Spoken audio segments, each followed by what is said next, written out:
Good morning भाई, good morning. पढ़ना start करें। चलो, कल मंदिर का टॉपिक पूरा पढ़ लिया था और अब अगली हेडिंग थी मस्जिद, गुरुद्वारे और इस तरह की ना। हम ये क्या टॉपिक पढ़ रहे थे?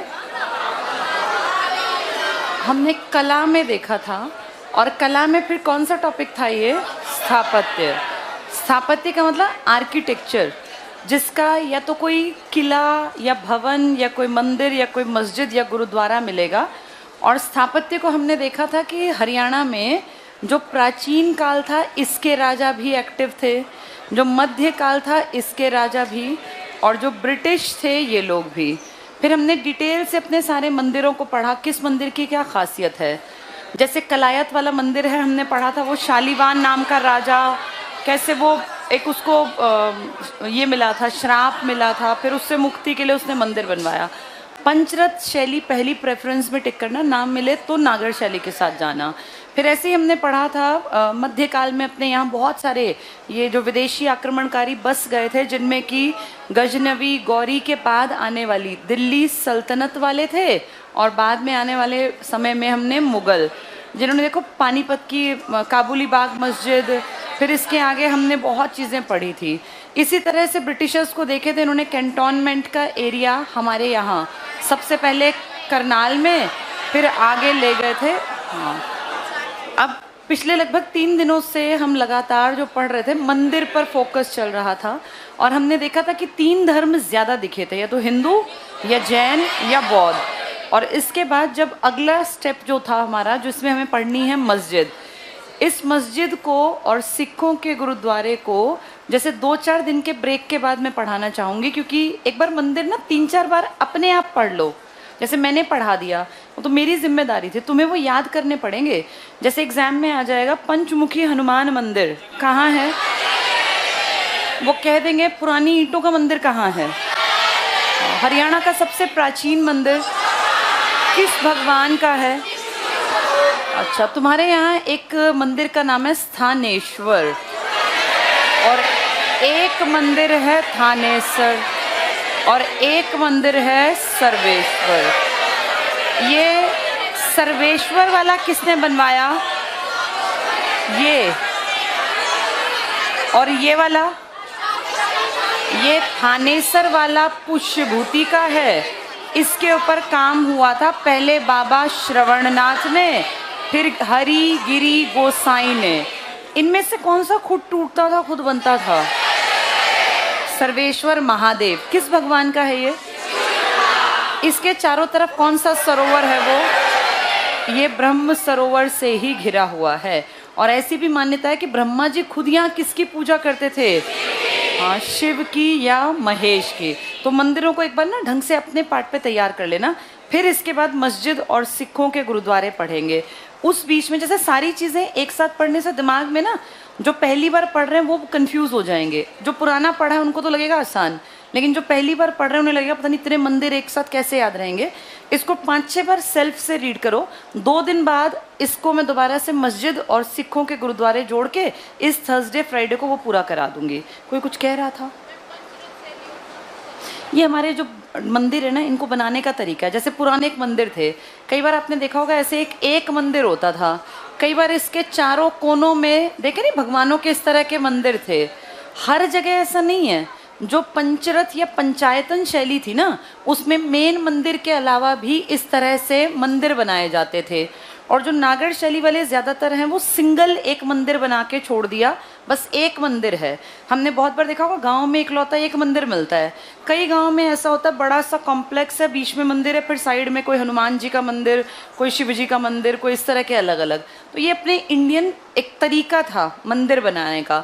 साउथ वाले जिस शैली में ना, द्रविड़ शैली थी, उनके में आपको दिखेगा बहुत महीन काम करते थे वो मंदिरों के ऊपर। हमारे यहाँ इतना महीन काम नहीं करते, हमारी तो अपनी नॉर्मल ऐसे ट्रायंगल सा बनाएंगे फिर नीचे। लेकिन साउथ के जितने मंदिर तुम्हें दिखेंगे ना, वो बहुत महीन ऐसे काट काट के कुछ ना कुछ इस तरह का उनका आर्किटेक्चर अलग सा दिखेगा। तो बहुत ज़्यादा महीन काम मिलेगा द्रविड़ शैली में। आपकी जो ये नागर और पंचायतन शैली है, इनमें इतना महीन काम नहीं करते और नॉर्मल प्लास्टर वगैरह करके और जैसे हमारे घर है ऐसे ही मंदिर बना देते हैं हम, ये डिफरेंस है। चलो आज इस टॉपिक को यहीं ब्रेक देंगे। थर्सडे को पढ़ेंगे मस्जिद और फ्राइडे को पढ़ेंगे गुरुद्वारे, और ये 3 ही चीज़ें मेन हैं। ये टॉपिक फिर पूरा कर लेंगे, लेकिन इस बीच में एक इम्पॉर्टेंट और टफ टॉपिक शुरू कर देते हैं, हिस्ट्री ऑफ हरियाणा, जिसे आप कहते हैं हरियाणा का इतिहास। ये टफ मैंने इसलिए कहा क्योंकि इसके ऊपर बहुत ज़्यादा चीज़ें हैं नहीं, अभी छोड़ दो, पहले सिर्फ तुम्हें सुनना है। ये सबसे पहला टॉपिक है हरियाणा, यही बच गया बस मेन में, बाकी सब चीज़ें हमने मोटी मोटी निपटा ली हैं।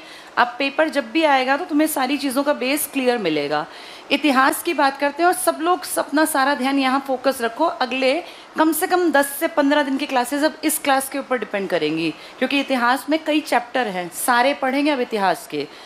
इतिहास की शुरुआत करते हैं, पहले इंडिया की बात करते हैं, क्योंकि हरियाणा तो उसका एक पार्ट है। आप सभी जानते हो इंडिया में पुराने टाइम में एक सभ्यता मिली थी जिसका नाम था हड़प्पा। हड़प्पा, ये जो हड़प्पा सभ्यता थी, सिविलाइजेशन थी, ये उस टाइम का पाकिस्तान हमारा ही भारत था, तो हम ये कहें हमारे यहीं मिली। और उनका पंजाब और हमारा पंजाब भी तो एक था, और पंजाब का ही पार्ट क्या था, हरियाणा। तो इसलिए हम जब हरियाणा जी के पढ़ते हैं तो हम कहते हैं हमारे यहाँ पुराने टाइम की सभ्यता के साक्ष्य मिले थे। इस हड़प्पा के बहुत सारे साइट्स हरियाणा में हैं, और जिनमें सबसे बड़े का अगर नाम लूँ तो राखीगढ़ी, पुराने का नाम लूँ तो भिरडाना, ये सब आपने पढ़ा हुआ है। हरियाणा एक ऐसा साइट था जो कृषि में भी काफ़ी आगे था, और आपके यहाँ बनावली जो है बेस्ट कृषि के जौ के साक्ष्य मिले मिट्टी में दबे हुए। तो कृषि के नाम पे हरियाणा आज भी जैसे टॉपर स्टेट्स में है, ऐसे तब भी हमारा नाम था। कारण वही रहा होगा, यहाँ की जो मृदा है ये तब भी उपजाऊ रही होगी, तब भी तो ये नदियाँ बहती थी। तो ये हड़प्पा के टाइम की ज़्यादा नॉलेज तो तुम्हें नहीं मिली, लेकिन जो सामान मिला, जैसे इनके जो कपड़े मिले, इनके जो गहने मिले, इनके जो बर्तन मिले, इन सब से आइडिया लगाया गया कि ये सभ्यता हरियाणा में भी बहुत विकसित अवस्था में थी। और अभी पीछे 10-15 दिन पहले अखबारों में था कि वो फैक्ट्री दोबारा से कहीं खोदी जा रही है ना, जहाँ कीमती मनके बनते थे। हाँ, तो ये हरियाणा हड़प्पा सभ्यता का एक मेन साइट था। लेकिन हड़प्पा की नॉलेज आपको बहुत ज़्यादा इसलिए नहीं है क्योंकि इनकी चीज़ें लिखी हुई आपकी समझ में नहीं आती। ये कौन सा काल था? ये था आद्य ऐतिहासिक काल। इनका आइडिया आपने सिर्फ बर्तन से, कपड़ों से, इनके उस टाइम के सामान से लगाया। पढ़ी बातें तो आपको पढ़नी नहीं आती जो लिख गए थे। इसके बारे में हरियाणा के साइट्स इंपॉर्टेंट जो है हम ज़रूर पढ़ेंगे जब हड़प्पा की बात करेंगे डिटेल में। हड़प्पा के बाद धीरे धीरे ये लोग ख़त्म हो गए। आज तक किसी को ये नहीं पता एग्जैक्टली इनके साथ हुआ क्या। कई लोग कहते हैं ये भाग के जंगलों में चले गए, और जो आज भारत के मध्य भाग में, यानी आपके जो मिड इंडिया की बात करूं तो एमपी, महाराष्ट्र, उड़ीसा, झारखंड, बिहार की बेल्ट में जो शेड्यूल्ड ट्राइब्स हैं ना, बहुत लोग कहते हैं कि वही हड़प्पा से भागे हुए लोग थे। और इसीलिए कहते हैं ये आदि वो हैं, ये क्या बोलते हैं इनको, आदिवासी। पुराने टाइम का वास इनका ही है, और ऐसी पॉसिबिलिटी भी है क्योंकि जो इनका रंग रूप और वो सब है ना, हाइट, हेल्थ, वो हो सकता है यही वो लोग हों जो कहाँ से भाग के गए थे, हड़प्पा। हड़प्पा के बारे में हमें कोई एग्जैक्टली नहीं पता है, ऐसा आइडिया बहुत लोग लगाते हैं।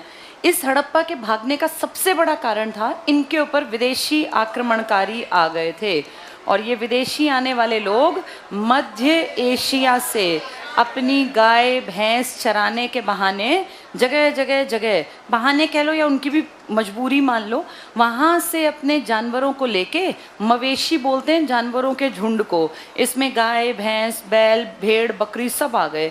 इनके खाने के चक्कर में, इनके चरागाह की खोज में ये मध्य एशिया से होते होते होते आपके आज के पाकिस्तान की तरफ आ गए। और जब ये पाकिस्तान की तरफ पहुँचे तो सिंधु और इसके आसपास की वो 5 नदियों का इलाका बहुत ही बढ़िया इनको दिखा कि यहाँ तो बिल्कुल हरियाली है, कितना बढ़िया एरिया। तो इन्होंने डिसाइड किया कि क्यों ना हम यहीं रच बस जाएं, वापस क्यों जाएं। ये जो 5 नदियां थी और जो आपकी सिंधु मेन रिवर है, इसमें पूरे साल भी कभी भी मिट्टी में दिक्कत नहीं आनी और चरागाह खत्म नहीं होने, पूरे साल भर पानी भी मिल जाएगा और जानवर भी चर लेंगे। इसीलिए इन विदेशी मध्य एशिया से आने वाले लोगों ने आए तो मवेशी के चक्कर में थे, लेकिन फिर यहाँ अपना परमानेंट निवास स्थल बना लिया और फिर ये यहीं पर बस गए। इसी जो ये लोग आए थे, इन्हीं को हमने नाम दिया था, क्या कहते हैं इन्हें, आर्य। और इसीलिए हरियाणा के एरिया को भी आर्यन के नाम से जाना गया था। आर्यन एक जाति थी, तो आर्याना लिखा मिल जाए तो वो हमें ही कहीं ना कहीं इंडिकेट कर रहे हैं। ये जो आर्य थे, आर्य कोई जाति नहीं है। आर्य का मतलब होता है बेस्ट, सबसे बढ़िया, जिसे आप कहते हैं उत्कृष्ट, उत्तम, उदात्त, कुलीन, यानी सबसे बढ़िया ब्रीड के जो लोग थे उनको कहा गया कि भाई ये लोग आर्य हैं। और ऐसा इसलिए भी हम मानते हैं क्योंकि जो वो दुनिया में राज करने की इच्छा रखने वाला हिटलर था, उसने भी कहा था कि वी आर आर्यंस। तो आर्यन कोई जाति नहीं है, आर्यन एक शब्द है जिसका मतलब होता है बेस्ट, जो हाइट में, हेल्थ में, दिमाग में, हर चीज़ में बाकी सबसे बेस्ट हो, उसे नाम दिया गया था आर्य। तो ये आके यहाँ बस गए। अब यहाँ कोई उस टाइम में ये जो पुराने लोग थे ये भाग गए डर के मारे, शायद ये इतनी मारकाट ना मचाते हों। ये आर्य तो मारकाट मचाने वाले टाइप के लोग थे, तो ये आके यहाँ बस गए। और इस तरह से भारत में जो ये सिंधु नदी है, इसके आसपास का एरिया कहलाया सप्त सैंधव, यानी 7 नदियाँ सिंधु समेत, सिंधु मेन रिवर और 7 नदियाँ। इन 7 में 5 तो पंजाब की आ गई, एक मेन रिवर सिंधु और एक तुम्हारी पुराने वाली सरस्वती। तो ये 3 तो SSS हो गई, सतलुज, रावी, ब्यास, झेलम, चेनाब। ये 5 नदियां कहाँ की, पंजाब।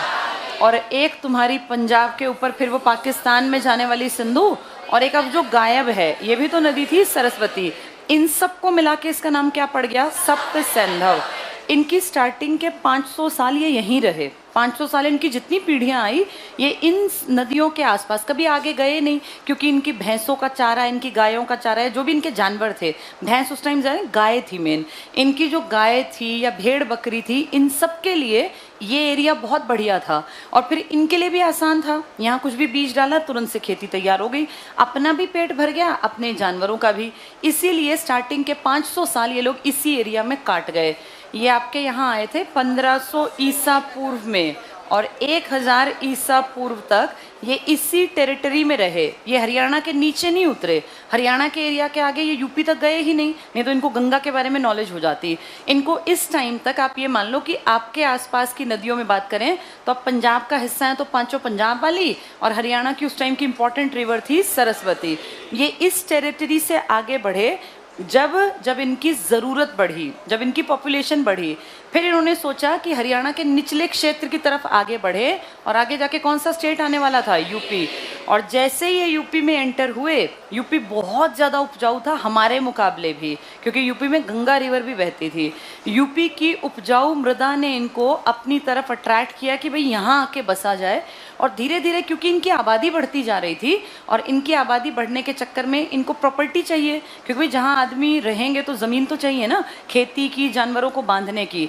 तो ये अपनी ज़मीन बढ़ाने के चक्कर में धीरे धीरे धीरे यूपी की बेल्ट में उतरे, और वहाँ की उपजाऊ मृदा के चक्कर में इन्होंने देखा कि यहाँ तो बसना बहुत आसान है। और इसीलिए इन्होंने यूपी में जो जंगल थे ना, क्योंकि अगर उपजाऊ मिट्टी में आप खेती नहीं करेंगे तो ऑब्वियस सी बात है क्या पैदा हो जाएगा वहाँ, जंगल। इन्होंने जंगल काटने की शुरुआत की, और उसी सीरीज़ में जंगल काटने में एक बड़ी दिक्कत आई कि इनके पास उतने बढ़िया हथियार नहीं थे जिससे ये जंगलों को काटें।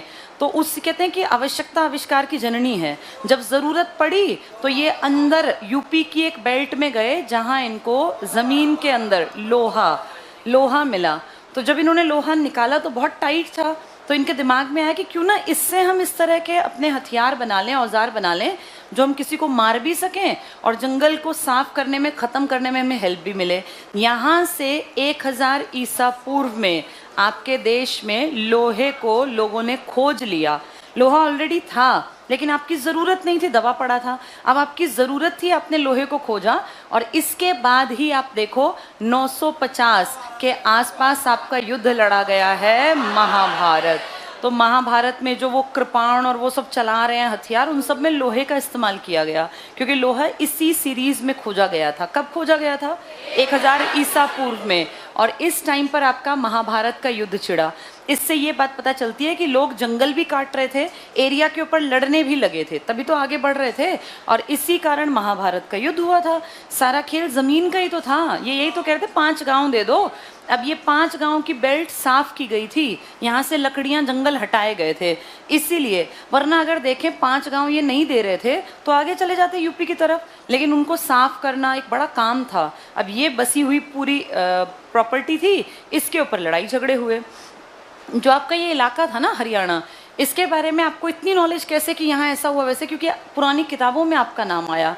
जो ये लोग थे ना 1500 से 1000 ईसा पूर्व वाले, इनकी लाइफ के बारे में हमें बताती हैं वेद। वेद आप सब जानते हैं 4 हैं, ऋग्वेद, यजुर्वेद, सामवेद, अथर्ववेद, जिनमें सबसे पुराना वेद कहलाता है ऋग्वेद। ऋग्वेद में आपके हरियाणा का जिक्र आया और मिट्टी की कीमत ज़्यादा थी तो आपका नाम लिखा गया रज हरियाणे, यानी हरियाणा की मिट्टी। हमारा नाम हरियाणा क्यों पड़ा, इसके कई लॉजिक हैं, एग्जैक्ट किसी को नहीं पता। कोई कहता है हरि का मतलब था परशुराम। परशुराम आप जानते हैं जो ब्राह्मण कम्युनिटी के हेड हैं।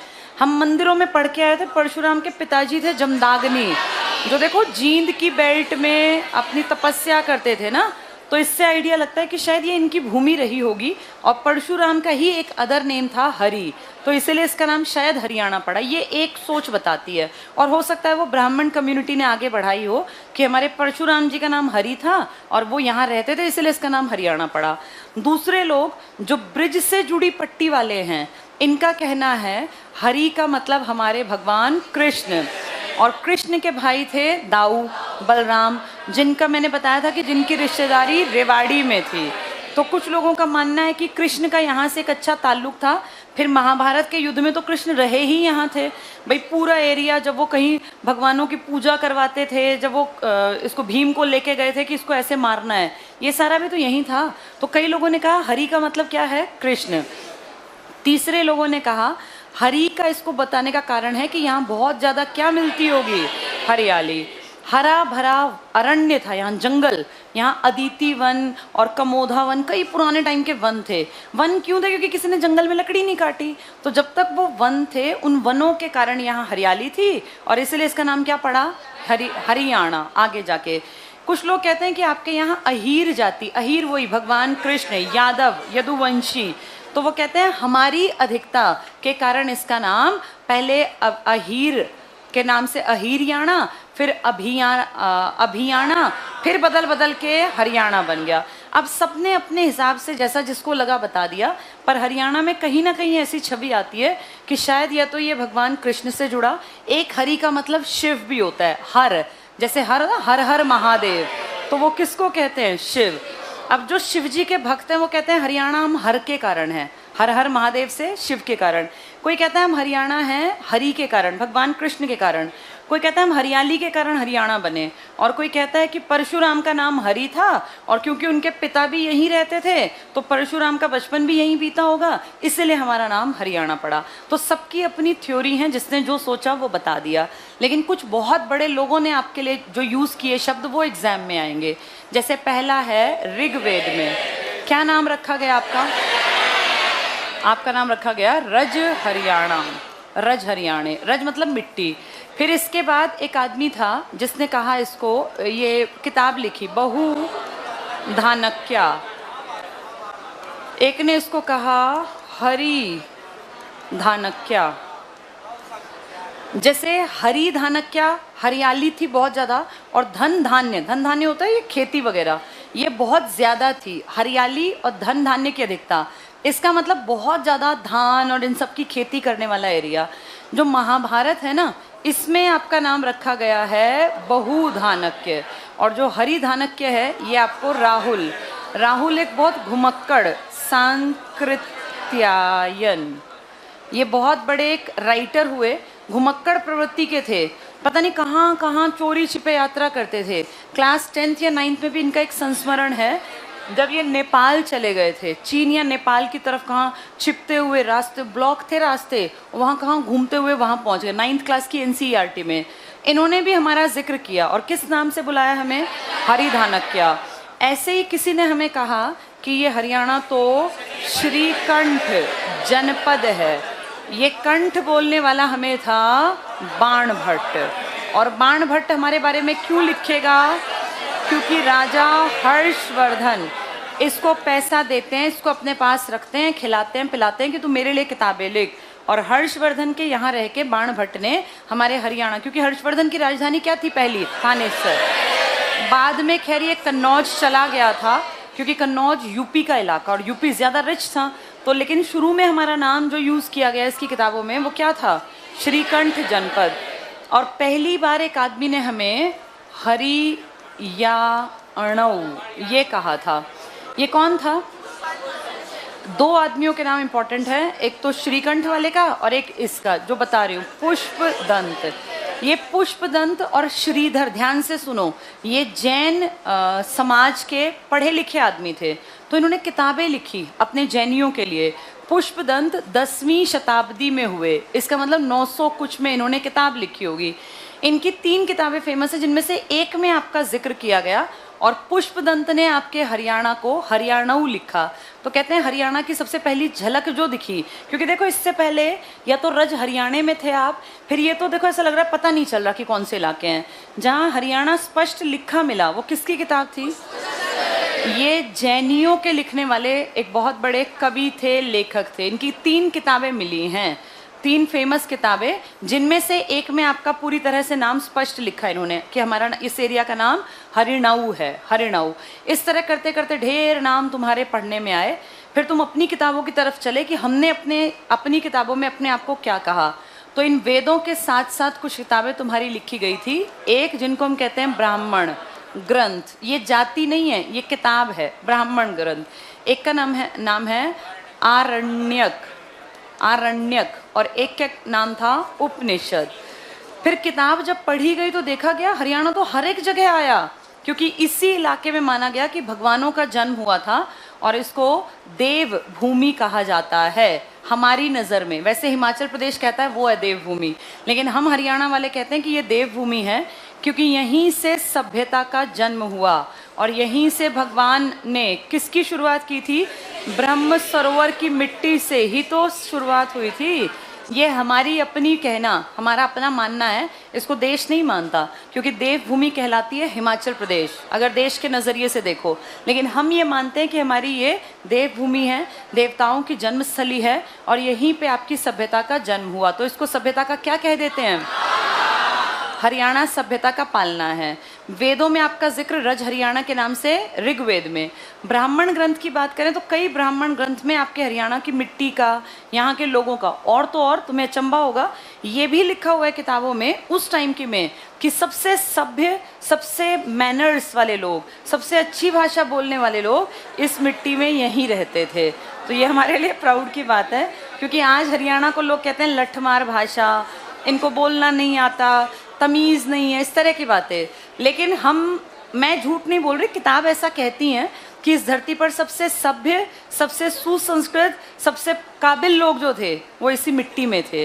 तो अपने लिए तो ऐसा लिख ही सकते हैं, तो हम मान लेते हैं कि हाँ भाई ऐसा रहा भी होगा, हमारे लिए ये कहा गया। कई पुराणों में हमारा जिक्र आया, जिनमें से एक फेमस है वामन पुराण, और इस वामन पुराण में हमारी नदियों का जिक्र है। कहते हैं हरियाणा की नदियाँ 9 महत्वपूर्ण नदियाँ थी। अब इनमें से आपको हार्डली 2-3 के नाम पता है, बाकी सब प्राचीन गायब हो गई। लेकिन इनमें सबसे इम्पोर्टेंट में एक सरस्वती, जो आज गायब है, लेकिन आपका हेरिटेज बोर्ड बना हुआ है और आप चैनल के लिए उस पर काम कर रहे हैं। तो हरियाणा की नदियों का जिक्र किस पुराण में आया? फिर आपके यहाँ बैठ के महाभारत लिखी गई, रामायण के भगवान राम और जो ये जटायु, ये सारे किस्से यहीं के हैं। इसका मतलब प्राचीन ग्रंथों में भी आपका जिक्र आया। तो ये कौन कौन से ग्रंथ है अब किताब से पढ़ेंगे थोड़े से। देखो फर्स्ट टॉपिक निकालो। सबसे पहला टॉपिक है हमारा हरियाणा के इतिहास के प्रमुख स्रोत, कहाँ कहाँ से इसकी जानकारी मिली। सबसे पहली हेडिंग है हरियाणा शब्द की व्युत्पत्ति। कि कहाँ से आया शब्द हरियाणा। हरियाणा की हिस्ट्री को बहुत ध्यान से सुनना समझना और पुराने पेपर उठा के देखना। हिस्ट्री में से क्वेश्चन बच्चे गलत करते हैं, इसलिए हर लाइन का मतलब समझ के पढ़ना। पहला पॉइंट देखो, कुछ विद्वान, अब ये कुछ विद्वान हमारे ही लोग हैं, हमने अपने आप बता दिया। परशुराम, जिन्हें हरि के नाम से संबोधित किया जाता है, इनके नाम से हरियाणा शब्द की व्युत्पत्ति मानते हैं। यानी पहले लोग हैं जो क्या कहते हैं, किस कारण हरियाणा है हम? परशुराम। परशुराम का एक नाम था हरि। इनके पिताजी थे दमदाग्नि, जो पूजा करते थे, बैठ के तपस्या करते थे जींद में, इसीलिए। अगला पढ़ लो। एक दिन मैंने शायद बताया था हरियाणा में 10 किले थे पहले, जिनमें से 3 का जिक्र अभी भी करते हैं।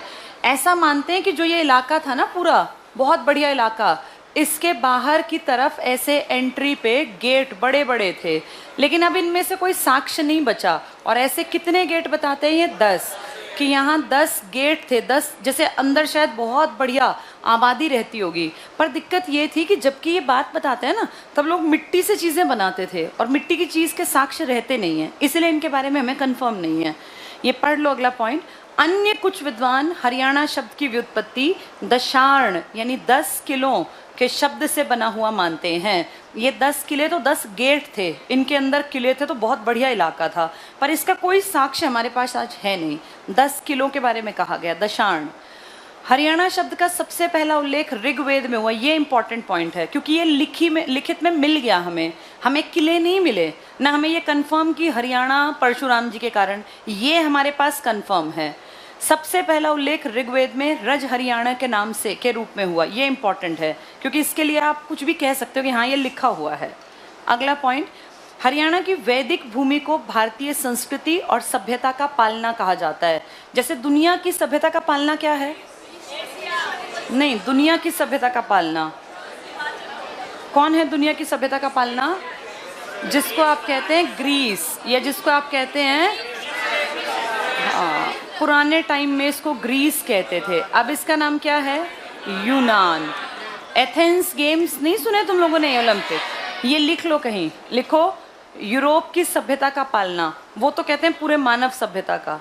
यूरोप की सभ्यता का पालना यूनान, एथेंस या ग्रीस, कुछ भी कह लो। ये NCERT में 10वीं क्लास में लिखी हुई है लाइन, इसलिए इंपॉर्टेंट है। यूरोप की सभ्यता का पालना ग्रीस या यूनान, इसकी पूरी कहानी है 10वीं क्लास में, और जो NCERT में लिखा है वो कहीं भी पूछ लेंगे। यहाँ भी ना, पहले इस इलाके में भी मुस्लिम जो लोग थे, जो ये ऑटोमन थे, इनका साम्राज्य था। बाद में इन लोगों ने लड़ झगड़ के कहा भाई हमें तो अलग होना है, हमारा रहन सहन खान पान तुम्हारे साथ मैच नहीं करता, फिर ये अलग हुए थे ग्रीस से। और ये बहुत पुराने अलग नहीं हुए, 15वीं शताब्दी में अलग हुए। लिख लो ये 15th सेंचुरी। पहले ये ऑटोमन साम्राज्य का पार्ट थे, जहाँ इस्लाम धर्म वालों का बोलबाला था। पहले ऑटोमन साम्राज्य का हिस्सा था यूनान, 15वीं शताब्दी में ये अलग हुआ। चलो अब अपने टेबल पे पहुंचो। अन्य विद्वानों द्वारा दिए गए नाम, पहला टिक करो, रज हरियाणे। कहाँ लिखा है? ऋग्वेद। इसको सबसे पहले ऑथेंटिक किताब मानते हैं। अब किसने देखा कि हरि कहलाते थे परशुराम या नहीं कहलाते थे? ये तो भाई विद्वानों की बात है, विद्वानों की ना माने कोई, इस बात को आप नकार नहीं सकते, कंफर्म है। पहला नाम बहुधान्यक किसने कहा हमें? महाभारत में। और हरिधानक्य किसने कहा? राहुल। राहुल जो घुमक्कड़ प्रवृत्ति के हमेशा घूमते रहते थे।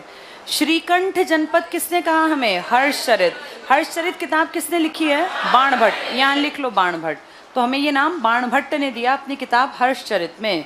और क्योंकि थानेसर इनके बाप दादा की राजधानी थी, पुष्यभूति ने यहाँ मंदिर भी तो बनवा रखा है, सानेश्वर, तो उसी से याद कर लो।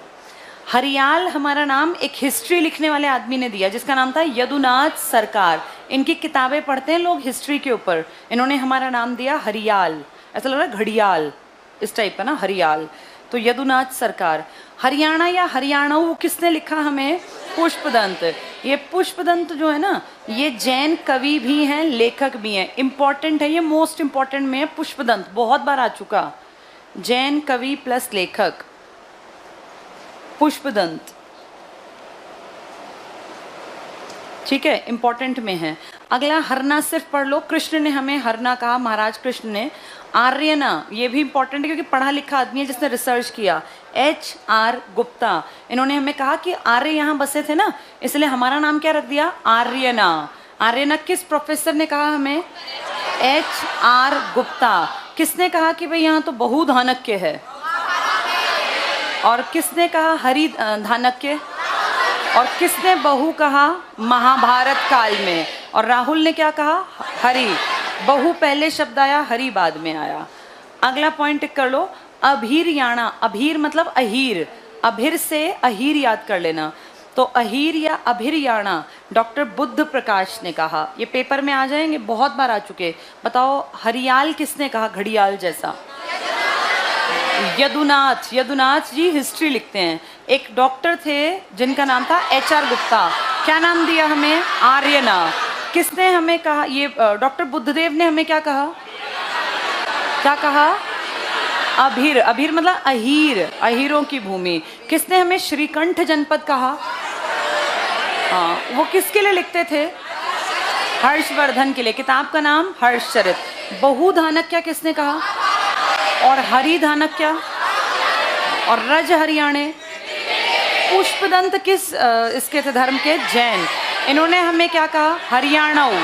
तो हमारा रज हरियाणे ऋग्वेद में है, हरियाणाऊ पुष्पदंत ने कहा। बहुधानक्या महाभारत में, हरिधानक्या राहुल ने।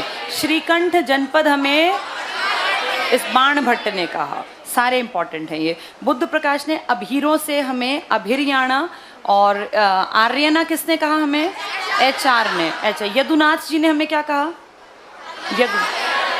यदुनाथ ने या आएगा बीच में, देखो हरियाल, यदुनाथ का या से याद कर लो।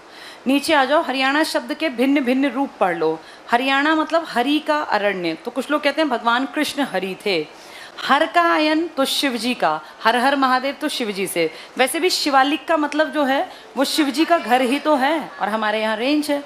आभिरायण, अहीरों का घर। अहीर कौन सी बेल्ट में, रेवाड़ी, रेवाड़ी वाली बेल्ट में। और हरित अरण्य मतलब हरा भरा वन, क्योंकि हरियाली थी अपने यहाँ। ब्रह्मावर्त, ये इंपॉर्टेंट है।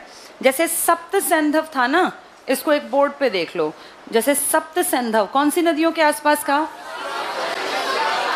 सप्त सैंधव तो कहाँ आके खत्म हो गया था, ये नीचे तो गए नहीं। अगर नीचे जाते कौन सी नदी मिलती, यमुना, और आगे गंगा। जब ये नीचे उतर के गंगा की बेल्ट तक जाएंगे ना, तो फिर ये एरिया बहुत बड़ा इनके पास आ जाएगा। इसे नाम दिया जाएगा ब्रह्मावर्त। जो ये वाला इलाका था ये सप्त सैंधव था। फिर जब ये नीचे तक जाएंगे तो इलाके का नाम पड़ेगा ब्रह्मावर्त, ब्रह्मावर्त। और फिर जब पूरा उत्तर भारत आ जाएगा तो ये अपना नाम रख लेंगे आर्यावर्त, आर्यावर्त। जहाँ जहाँ तक आर्य चले जाएंगे, ये कहाँ तक जाएंगे, नर्मदा नदी के ऊपर तक, विंध्याचल पर्वत, यानी यहाँ के पहाड़ मान लो हिमालय से, और जो दक्षिण भारत को अलग करते हैं कौन से पहाड़, विंध्याचल, विंध्याचल पर्वत। इस पूरी बेल्ट में ये रहेंगे, और इसलिए इसका नाम क्या रखेंगे, ये आर्यावर्त। सप्त सैंधव सिर्फ आपके हरियाणा पंजाब तक। नीचे आए तो पहले ब्रह्म बना, और फिर जब और बड़ा बिहार तक पहुंच गया तो ये आर्यावर्त। इसमें बंगाल, बिहार, उड़ीसा की बेल्ट, उस पूरी बेल्ट, पूरे उत्तर भारत की बेल्ट का नाम आर्यावर्त। तो आप किस किस का पार्ट हैं, आर्यावर्त का भी पार्ट आप हैं, ब्रह्मावर्त का भी हैं, और सप्त सैंधव तो आपके आसपास ही था। पढ़ो, ब्रह्मावर्त हरियाणा के एक भाग का नाम था जो इस क्षेत्र की सांस्कृतिक महानता के कारण पड़ा। इस समय हरियाणा ब्रह्मावर्त और अन्य जनपदों के साथ ब्रह्मदेश का अंग था। ब्रह्मदेश ये पूरी गंगा, यमुना की, सरस्वती की बेल्ट थी। महाभारत काल में पुरुवंशीय महाप्रतापी राजा थे कुरु, और क्योंकि कुरु यहाँ रहे राजा के रूप में, इस एरिया का नाम क्या पड़ा, कुरुक्षेत्र। एक बार बोर्ड पे देखो, कुरुक्षेत्र आपकी, कुरु पहले जंगल था, ये कुरु जंगल लिख देते हैं कई बार। कुरु जब राजा ने अपनी बेल्ट बना ली, जंगल साफ करके पूरा एरिया अपनी बेल्ट बना ली, तो इन्हीं से तो कौरव बने थे आगे जाके। तो ये कौन सा एरिया कहलाया, कुरुक्षेत्र। भाई राजा कुरु की प्रॉपर्टी का नाम पड़ गया कुरुक्षेत्र। इसके नीचे ये सोचो पानीपत, सोनीपत, दिल्ली की बेल्ट, इसका नाम था खांडव, खांडव प्रस्थ, सुना है ना तुम लोगों ने ये। और इधर आ जाए अगर रोहतक की बेल्ट के आसपास का एरिया, यहाँ बहुत धान था, इसलिए इसका नाम पड़ा बहुधान्यक। जैसे बहुधान्यक हमारा नाम महाभारत में भी आया है, तो महाभारत में नकुल दिग्विजयम जो चैप्टर है उसमें तुम्हारे किसका जिक्र है? रोहतक। तभी तो रोहतक में उस टाइम पे भी रोहतक बहुत हरा भरा, तब का रोहतक आज वाला रोहतक नहीं, ये पूरी बेल्ट, हिसार, सिरसा, ये पूरी बेल्ट रोहतक वाली थी, तो इसका नाम था बहुधान्यक। कुरु राजा का इलाका कुरुक्षेत्र, दिल्ली वाली बेल्ट सोनीपत और इस तरफ वाली ये खांडव प्रस्थ, और इस तरफ था बहुधान्यक। ये पूरा ही तो सप्त सैंधव का इलाका था। दृश्यवती नदी तुमने पढ़ी हुई है ना, वो इसी इलाके में बहती थी। चलो पढ़ो आगे। हम पहुंचे अगला पॉइंट, महाभारत पढ़ा ना। कुरु के नाम से ब्रह्मावर्त का नाम क्या कहलाया? कुरुक्षेत्र। कुरुक्षेत्र के दक्षिण में दिल्ली के निकट का क्षेत्र खांडव प्रस्थ और दक्षिण पूर्वी क्षेत्र रोहतक हिसार की बेल्ट बहुधान्यक। अब पेपर में आ जाए, खांडव प्रस्थ किसके दक्षिण में स्थित था? कुरुक्षेत्र। कुरुक्षेत्र किसका था? राजा कुरु का। और कुरु की तरफ से रोहतक की बेल्ट हिसार में जाए तो बहुधान्यक। क्या बहुधान्यक का रोहतक का जिक्र कहीं महाभारत में आया है? नकुल दिग्विजयम में इसका जिक्र आया। अगला पॉइंट पढ़ो, छठी सातवीं शताब्दी। छठी सातवीं शताब्दी मतलब कौन हुआ? हर्षवर्धन और उसके बाप दादा के आसपास कुरुक्षेत्र और इसके ऊपर और नीचे का कुरु जंगल आदि क्षेत्र को श्रीकंठ जनपद, क्योंकि छठी शताब्दी के पास लिख लो कौन पैदा हुआ था छठी शताब्दी में? हाँ, हर्षवर्धन। कब पैदा हुआ था? हर्षवर्धन 590 एडी में पैदा हुआ। फिर राजा कब बना और फिर कब मर गया? इसको कौन सी शताब्दी कहोगे? छठी। जो नंबर होता है उससे आगे बोलनी होती है। ये कौन सी है? सातवीं। तभी तो कह रहे हैं श्रीकंठ जनपद, क्योंकि इसी के दरबार में तो रहता था कौन? बाणभट्ट। अंडरलाइन कर लो ये छठी सातवीं। यहाँ लिख लो हर्षवर्धन या वर्धन साम्राज्य लिख लो, वर्धन। आगे पढ़ो, कुरुक्षेत्र इसके ऊपर नीचे का जंगल कुरु जंगल इसे श्रीकंठ जनपद कहलाने लगा। और संभवतः ये नाम किसी नागवंशीय राजा, अब ये नागवंशी कहाँ से आए? जब आपका ये जो शुरू हो रहा था ना ये वाला समय, ये 500 वाला, इससे पहले आपके यहाँ सबसे ताकतवर राजाओं का वंश था जिसे आप कहते हैं गुप्त वंश, इंडिया का लास्ट बड़ा वंश। इसके बाद आपके छुटपुट वंश है, कोई बड़ा राजा नहीं था। इस वंश ने ही तो मंदिर बनाए थे।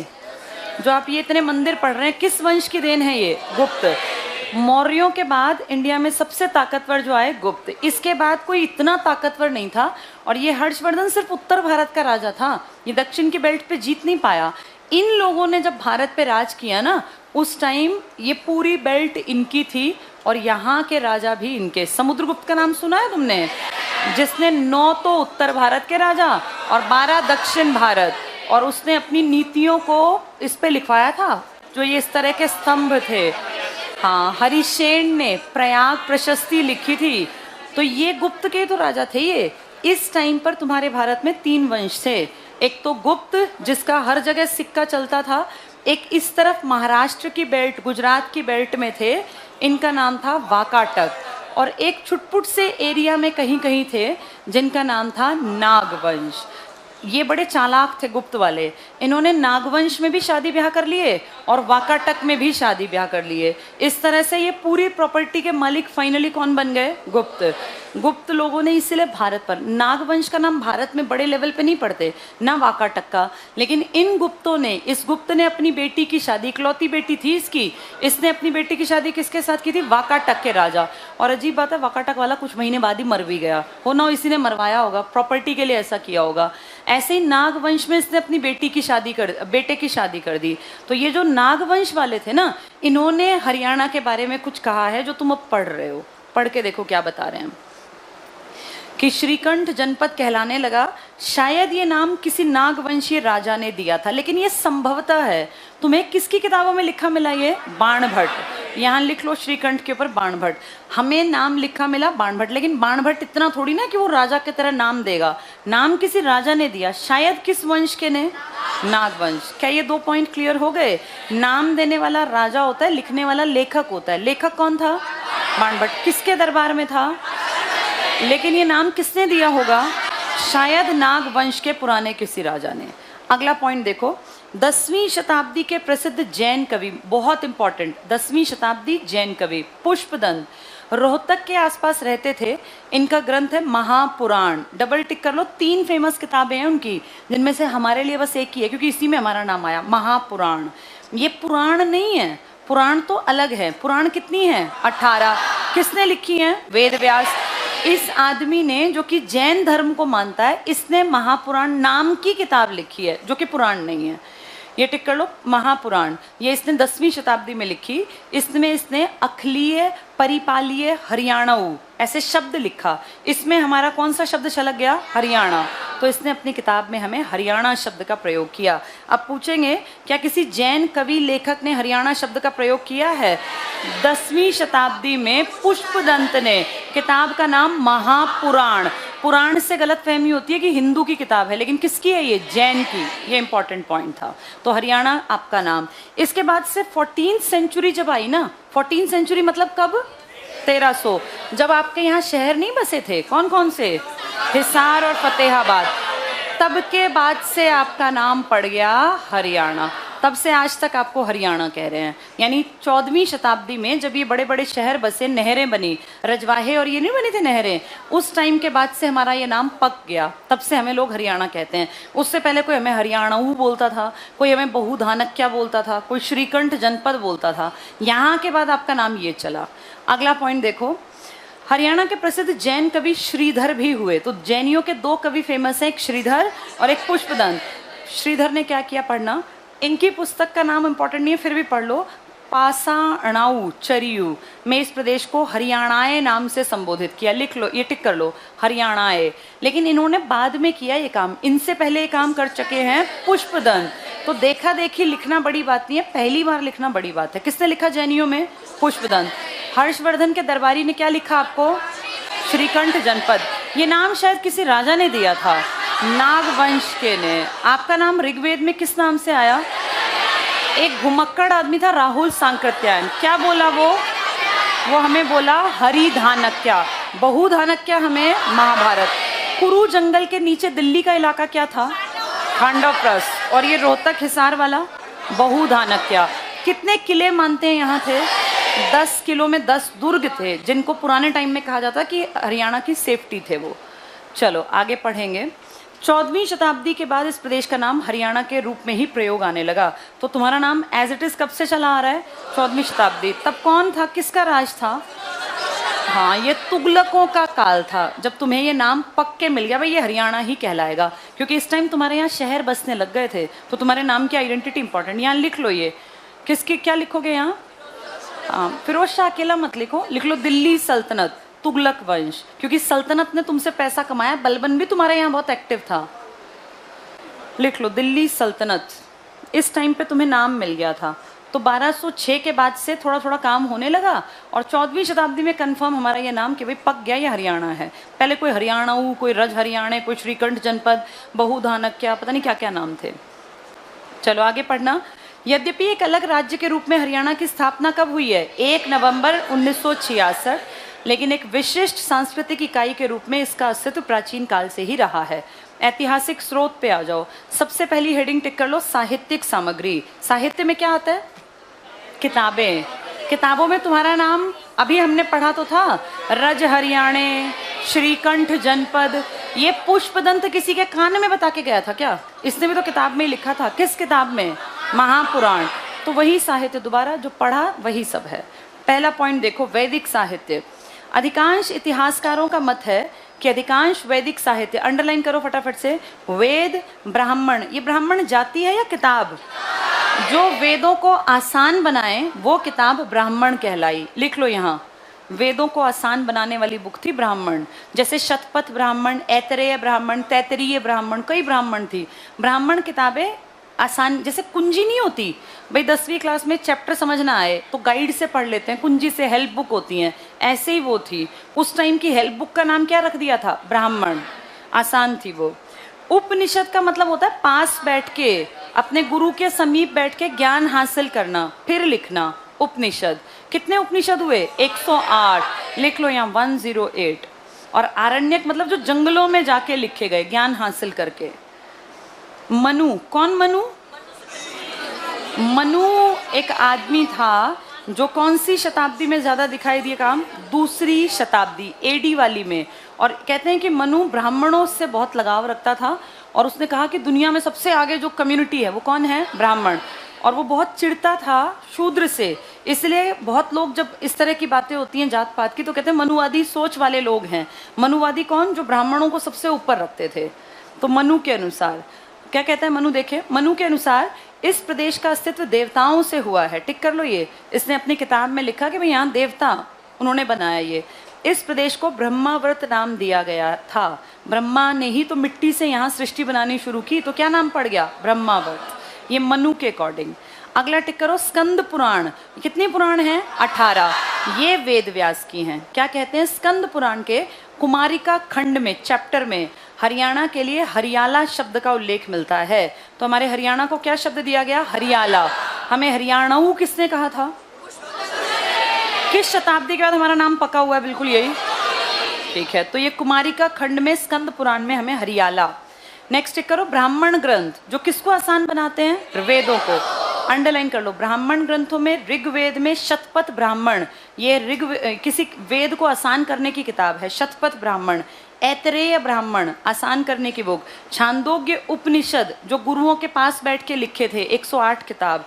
इसमें राज्य के सामाजिक आर्थिक जीवन की जानकारी कि तुम कैसे रहते थे, क्या पहनते थे, क्या खाते थे, तुम क्या पैसे कमाते थे, सब कुछ इन किताबों में लिखा है।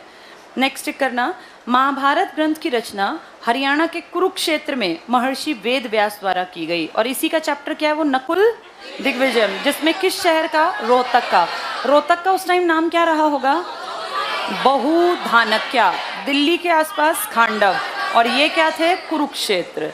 अगला पॉइंट टिक करो, महाभारत के नकुल दिग्विजयम में रोहतक का वर्णन मिलता है। कहते हैं बहुत लंबा चौड़ा सुंदर बसा हुआ था ये रोहतक। हरियाणा का शहर करनाल महाभारत के कर्ण से संबंधित है। हम सब जानते हैं दानवीर कर्ण की भूमि क्या था? करनाल। वामन पुराण, पुराण फिर वही 18 किताबों में से। हरियाणा में बहने वाली नदियों का वर्णन, यहाँ इंपॉर्टेंट लिख लो। पूछेंगे कौन सी पुराण में हरियाणा की नदियां हैं? वामन पुराण। और हरियाणा के समाज और पैसों की और अर्थ की जानकारी स्कंद पुराण से। अभी ऊपर आया था स्कंद पुराण, इसमें ये तो सारे ही थे, नहीं स्कंद अकेला नहीं, सारे दे रखे थे। स्कंद में तो हरियाला शब्द था। वामन ज्यादा इंपॉर्टेंट है, नदी से याद कर लेना। अगला पॉइंट टिक करो, अष्टाध्यायी। कहीं पढ़ी है ना ये किताब हमने? पाणिनि की किताब है अष्टाध्यायी। 8 चैप्टर थे संस्कृत की व्याकरण पर लिखी पहली किताब। महाभाष्य उसी पर लिखा था। और हर्षचरित टिक कर लो, अंडरलाइन कर लो ये। राज तरंगिणी कल्हण की कश्मीर का इतिहास संस्कृत में लिखा गया। इन सब में भी हरियाणा का उल्लेख मिलता है। अष्टाध्यायी के ऊपर लिखो किसने लिखी है? ये पाणिनि ने। शॉर्ट में लिख लो पाणिनि। महाभाष्य पतंजलि। पतंजलि अपना गुरु किसको मानते थे? पाणिनि। जबकि उन्होंने पाणिनि को ना देखा और ना कभी मिले, क्योंकि वो तो पहले ही मर गए थे, ये तो बहुत बाद में पैदा हुए। हर्षचरित किसकी है? सब जानते हैं, बाणभट्ट। और राजतरंगिणी कल्हण। कल्हण राजतरंगिणी लिखी है कल्हण ने। किस भाषा में लिखी है? संस्कृत। और क्या है इस किताब में? हाँ, राजतरंगिणी में कश्मीर का इतिहास है। ये बहुत बार पूछते हैं इस बुक का मैटर क्या है? कश्मीर का इतिहास। राइटर कल्हण, किताब लिखी गई संस्कृत भाषा में, नाम दिया गया राजतरंगिणी। इसमें भी हरियाणा का शब्द आया। अगला पॉइंट टिक करना, शतपथ ब्राह्मण। ब्राह्मण कौन सी किताब है जो किसको आसान बनाए? वेदों को। शतपथ ब्राह्मण और कई आरण्यक ग्रंथ, आरण्यक जो जंगलों में लिखे गए, से हमें जानकारी मिलती है कि प्राचीन काल में हरियाणा के नागरिकों की भाषा को सर्वोत्कृष्ट भाषा और उनके आचरण को शिष्टपूर्ण और अनुकरणीय, कि सब ऐसे ही बनो जैसे हरियाणा के लोग हैं। आज हरियाणा की बोली लोग उतना प्रमोट नहीं करते, लेकिन एक टाइम पर आपकी भाषा, आपकी बोली बेस्ट बताई गई है। अगले पेज में बस ये 2-4 और कर लो, पुस्तकें कल पढ़ेंगे फिर। 10 पेज पर नीचे देखो, जैमिनीय ब्राह्मण। ब्राह्मण जो आसान बनाने वाली किताब से हमें प्राचीन हरियाणा के सामान्य जनजीवन की जानकारी। टिक कर लो, जैमिनीय से जनजीवन। छांदोग्य उपनिषद से, उपनिषद जो पास बैठकर लिखी गई 108 किताबें, उनमें से एक छांदोग्य। इससे हरियाणा के सामाजिक आर्थिक जीवन। कहने का ये मतलब है हर वेद में आपका जिक्र आ गया होगा थोड़ा बहुत, उपनिषद में और ब्राह्मण में और आरण्यक में आप कहीं ना कहीं दिखाई दिए। कभी आपकी लाइफ के बारे में, कभी बोली के बारे में, कभी रहन सहन के बारे में। छांदोग्य भी टिक कर लेना। महाभारत और उसके बाद का संस्कृत साहित्य टिक करो। वामन पुराण, इसमें न से क्या थी? नदी। नदी, वामन में न है ना, नदी, ये इंपॉर्टेंट है। बहने वाली 9 नदियां, सरस्वती जो आज तक इंपॉर्टेंट है, वैतरणी, आपगा, आपया पढ़ा था ना हमने, हाँ, मंदाकिनी पुरानी है ये, मधुश्रवा, अंशुमती हमने साउथ की नदियों में पढ़ा था ये, कौशिकी, दृशद्वती और हिरण्यवती, इनका महिमा मंडन। इनमें से आज आपको 2-3 बस सुनने में आती हैं, एक तो सरस्वती, एक अंशुमती, एक आपगा और एक दृशद्वती। इनके नाम आपने नदियों के टॉपिक में भी पढ़े हुए हैं। इसके बाद बौद्ध जैन साहित्यिक स्रोत लास्ट टिक कर लो। बौद्ध साहित्य में एक किताब है मांझिम माणिक्य, इसको मांझी माणिक्य भी लिख देते हैं, थोड़ा सा बिगाड़ देते हैं, मंझी मनिकाय भी सही है। और दिव्यावदान में तो बौद्धों की 2 किताब बताओ जिसमें हरियाणा का जिक्र आया, मांझी मनिकाय और दिव्यावदान। दिव्यावदान तो तुम्हारे हिसार की बेल्ट के बारे में बताएगा पूरा। अगली किताब बहुत इंपॉर्टेंट, पम पच सूदनी, इसके अनुसार महात्मा बुद्ध ने हरियाणा के कई स्थानों का भ्रमण किया। कहेंगे किस किताब में लिखा है कि महात्मा बुद्ध हरियाणा के कई स्थानों पर घूमे? इसका नाम है पंपच सूदनी, ये इंपॉर्टेंट है। बौद्ध ग्रंथ है दिव्यावदान, इसमें तुम्हारे अग्रोहा हिसार का वर्णन। अग्रोहा बौद्ध धर्म का एक प्रमुख केंद्र था। जैसे स्पेशल पूछेंगे अग्रोहा हिसार किस किताब में है, तो दिव्यावदान, मंझी मनिकाय। लेकिन किस किताब में कहा कि महात्मा बुद्ध कई जगह घूमे? पंपज सूतनी में। अगला टिक कर लो, जैन ग्रंथ था कथाकोश और भद्रबाहु चरित में, इनमें भी अग्रोहा हिसार का वर्णन, जहाँ जैन विद्वान लोहाचार्य रहते थे। अग्रोहा जैन धर्म का प्रमुख केंद्र रहा। चलो बाकी कल पढ़ेंगे।